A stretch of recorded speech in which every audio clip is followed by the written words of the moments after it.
इमरान साहब, जहाँ पर ईदियों का सिलसिला जारी रहा, जहाँ पर ईद जारी रही, वहाँ पर ईद के तीसरे दिन हमारा दिल टूट गया। फिर उसके बाद ईद के कुछ एक दो दिन, तीसरे दिन के भी एक दो दिन बाद जाके भी हमारा दिल टूट गया। कंप्लीट हम लोग फ्लॉप हो गए ODI के अंदर। और ये पहली बार नहीं हुआ, ये तो हमारा सिलसिला तब से चल रहा है जब हमने ये समझा था कि पाकिस्तान टीम ODI की फेवरेट हो गई है। ये तो तब से चल रहा है। T20 तो हमारा मतलब 2024 से भी पहले का चल रहा है। टेस्ट भी हमारा फ्लॉप हो गया है, तीनों फॉर्मेट्स हमारे फ्लॉप हो गए हैं। PSL किस बुनियाद पर देखेंगे लोग? हाँ, ये बहुत एक वैलिड क्वेश्चन है। मैं थोड़ा सा इब्तदाइये में बिल्कुल बिल्कुल आप जाएं, इब्तदाइये में जाएं। देखिए, बात ये है कि मैंने क्योंकि ईद की छुट्टियां थी और हम नहीं लोगों को बता सके जिस तरह से पाकिस्तान की टीम की परफॉर्मेंस रही है न्यूजीलैंड के अंदर, मैं समझता हूँ कि अब ना एक होता ना कि आप वेंटिलेटर पर होते हैं, अब वेंटिलेटर से भी पाइप उतर चुका है। अब उन्होंने कहा डेड बॉडी उठाएं और जाएं, ये उठाने को तैयार नहीं है। अब और जिस साइंसदान की वजह से हुई है, उस साइंसदान के अंदर गैर नाम की कोई चीज़ हो ना, गैर नाम की चीज़ हो, आपने कह दिया, तो वो ये साबित करे कि वो किस तरह से तजर्बे करता रहा, क्या टीम समझ के करता रहा। क्या ये कोई शेखुपुरे की टीम है, क्या मुरीदके की टीम है जिसमें दिल करे जहाँ से दिल चाहे आप लड़के खिलाने शुरू कर दे। मेरे हिसाब से आज तक मैंने इतने लड़कों को एक कोच के अंदर डेब्यू करते हुए नहीं देखा जिस तरह से आकिब जावेद साहब ने ये किया है। और क्या इन्हें कभी कोई पूछ पाएगा? और जो इनको लेके आए थे, क्या उनको कभी कोई पूछ पाएगा? कभी नहीं पूछ पाएगा, क्योंकि इन्होंने जिनके कहने पे अपना टाइम गुजारा और जो इनको रखे यहाँ पर इस ज़िद के ऊपर कि ये कुछ कर दिखाएंगे, ये कुछ कर दिखाएंगे। भाईजान, जो सबसे निकम्मा बच्चा होता है ना घर का, वो कुछ नहीं करके दिखाता। अब इसकी सबसे बड़ी रीज़न क्या है? हम बहुत बोले हैं कि पाकिस्तान टीम की परफॉर्मेंस ऐसी है, प्लेयर ऐसे हैं। असल में आपके जितने प्लेयर डेब्यू आपने करवाए और जो फ्लॉप हुए, वो इतने जोगे थे ही नहीं। आप सिर्फ अपने दिल को तसल्ली दे रहे थे कि हाँ यार, मैं किसी को तो क्या लगाते हैं ना आप, चलो कोई तो चल जाएगा, कोई तो चल जाएगा। बदकिस्मती ऐसी कि कोई भी नहीं चला और सब के सब फेल हुए। आज आप ये सवाल मेरे बाद बहुत सारे लोगों को पूछिएगा कि पाकिस्तान की क्रिकेट डोमेस्टिक में क्यों फ्लॉप है, डोमेस्टिक में टैलेंट क्यों नहीं आ रहा। उसकी बहुत बड़ी रीज़न है। क्या डोमेस्टिक क्रिकेट के अंदर मॉडर्न डे क्रिकेट सिखाने वाले कोचेज हैं? ये सवाल आप करती हैं, लेकिन इसका जिम्मेदार कौन है? आज आप उस बंदे का नाम बताता हूँ। फरहत अब्बास साहब, जो कोचिंग एजुकेशन डिपार्टमेंट के इंचार्ज हैं, जो मैनेजर हैं, जो NCA के अंदर बैठते हैं, ज़रा उनकी क्वालिफिकेशन निकलवाई जाए, उनका क्राइटेरिया पूछा जाए कि उन्होंने मॉडर्न डे क्रिकेट के अंदर कितने ऐसे कोर्सेज किए हैं या कितनी ऐसी असाइनमेंट्स किए हैं कि वो आने वाले कोचेज़ को ट्रेन करें। बदकिस्मती से पिछले 1.5-2 साल से वही शख्स आपके मुल्क के अंदर कोचेज़ को अपॉइंट भी करता है और कोचेज़ को ट्रेन भी करता है। शायद अपॉइंट ना करते हो, ट्रेन वही करता है, सिलेक्ट वही करता है कि हाँ हाँ मीरब को कोचिंग कोर्स करवाना है, इमरान सोहेल को कोचिंग कोर्स करवाना है और इनको असाइनमेंट देनी है, भेज देना कि चाहे जी आप लेवल 1 और लेवल 2 करके आए। जब इस क्राइटेरिया का बंदा आपके उस जगह पर, इंपॉर्टेंट जगह पर बैठा हुआ है जिसने जाके आपकी आने वाली नस्ल को ट्रेन करना है, वही ठीक नहीं है।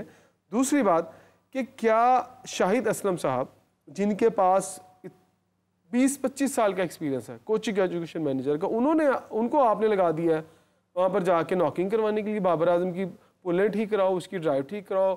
जब आप उल्टा सीधा करेंगे तो आपकी टीम भी उल्टा सीधा होगी, फिर आपकी टीम से खैर की तवक्को नहीं हो सकती। तो ये कसूर जो खेलने आए हैं उनका नहीं है, जो उनको खिला रहे हैं और जो सिस्टम में डाल रहे हैं, ये सारे का सारा कसूर उनका है। इमरान साहब, सेठी साहब से मैंने जब बात की ना इसके ऊपर, उन्होंने कोचिंग के ऊपर सवाल उठाया। उन्होंने कहा कि आपका कोचिंग का मेयार क्या है। वैसे वो हमेशा से रहे भी इंटरनेशनल कोचेज़ के हक़ में हैं। उन्होंने जो माहौल, जो एटमॉस्फेयर, जो स्किल्स वहाँ पर देखे, उन्हें लगता है कि शायद यहाँ पर नहीं है और अगर इंटरनेशनल कोचेज़ यहाँ पर आते हैं तो वो एक अच्छा इन्वायरमेंट पैदा हो सकता है। अंपायर्स हम भूल जाते हैं। हमने अलीम डार साहब, जिनको हमने सिलेक्शन कमेटी का हिस्सा बनाया हुआ है, उनका बेसिक काम तो ये है कि वो अंपायर्स तैयार करें। हमें अंपायर्स की ज़रूरत है। हमें वो अंपायर्स नहीं चाहिए जो 5-6 हज़ार रुपये के ऊपर जो है वो किसी को आउट और नॉट आउट दे दें। मैं बहुत बड़ी बात कर रही हूँ, मुझे नहीं पता, मैं एक एग्जाम्पल दे रही हूँ। आपने पैसे ज़्यादा बता दिए। चले वो खैर, देखें प्रोग्राम का भी लाज रखनी है ना ज़रा। तो वो ये है कि हाँ, तो वो ये है कि आपने इस किस्म के डिसीजंस आप दे दें अगर, फिर उसके बाद ये है कि खिलाड़ी सिर्फ़ और सिर्फ उसी जगह के एक्सपर्ट बन जाते हैं। वहाँ से जैसे ही वो बाहर आते हैं तो वो हमारी सारी क्रिकेट जो है वो आप समझ लें कि बीमार पड़ जाती है। तो आपका आवे का आवा ही बिगड़ा हुआ है और आपका डोमेस्टिक रीजन्स, आपकी अंपायरिंग, आपकी कोचिंग, आपके खिलाड़ियों का माइंडसेट, डोमेस्टिक पूरे का माइंडसेट, आपकी डोमेस्टिक के अंदर एक कैपेबल बंदा नहीं है, एक भी कैपेबल बंदा आ जाए तो मुझे लगता है हालात बहुत बेहतर हो सकते हैं। देखें, जिस बंदे ने सारी ज़िंदगी अंपायरिंग की, अलीम डार साहब, उन्होंने अच्छी भली इज़्ज़त बनाई थी। आपने उन्हें प्रेशर के साथ या किसी और वजह से उनको डाल दिया सिलेक्शन कमेटी में, और जितनी उन्होंने इज़्ज़त कमाई थी उससे ज़्यादा उन्होंने अपने खाते में ज़िल्लत डाल ली। मतलब मैं यही कहूँगा ना, जब टीम हार रही है तो लोग बुरा भला किसको कह रहे हैं? सेलेक्टर्स को, मैनेजमेंट को, और वो अब उनकी तरफ से कोई जवाब नहीं आ रहा। अब अंपायरिंग की बात कर लें, कल ही मैं एक इवेंट पे था, वेटरन नेशनल वेटरन चैंपियनशिप होती है, मैं बैठा हुआ था, तो पाकिस्तान की जो इंटरनेशनल अंपायर्स वहाँ पर बैठे हुए थे 2-3, मैंने वैसे ही एक अंपायर से बात की, मैंने कहा आज कल आप नज़र नहीं आ रहे, आप किधर हैं? तो उन्होंने ना बड़ा मासूमाना सा जवाब दिया, उन्होंने कहा ये ना अल्लाह की बांट है, अल्लाह जिसको दे और उसको उतना ही रिज़्क मिलता है। मैंने कहा फिर आपको तो यहाँ भी नहीं आना चाहिए था, तो आप यहाँ भी अंपायरी ना करते। मैंने कहा आप सही बात बताएं। उन्होंने फिर मुझे, मैं उनका नाम नहीं ले रहा, उन्होंने मुझे दबे अल्फाज में कहा कि जिसके पीछे जितनी बड़ी सिफारिश और जितना बड़ा डंडा, वो उतने ही अच्छे लेवल पर आकर अंपायर लग जाता है। मोस्ट सीनियर अंपायर इस वक्त डोमेस्टिक में खज्जल हो रहे हैं, लेकिन उनको इंटरनेशनल एक्सपोजर नहीं दिया जा रहा। फिर आपने जो बात की ना 5-6 हज़ार वाली, मैं ये विद ड्यू रिस्पेक्ट सारे अंपायर्स में सबका जिक्र नहीं कर रहा, मैं उन सब अंपायर्स की बहुत इज्जत करता हूँ, वो मुझसे आके अपने एक्सपीरियंसेस भी शेयर करते हैं। लेकिन कुछ ऐसे लोग हैं जो लोगों के कंधों पर चढ़कर आते हैं, जो लोगों के कंधों पर चढ़कर आते हैं वही जो आपने फिगर आउट किया उसी फिगर के साथ आगे आते हैं।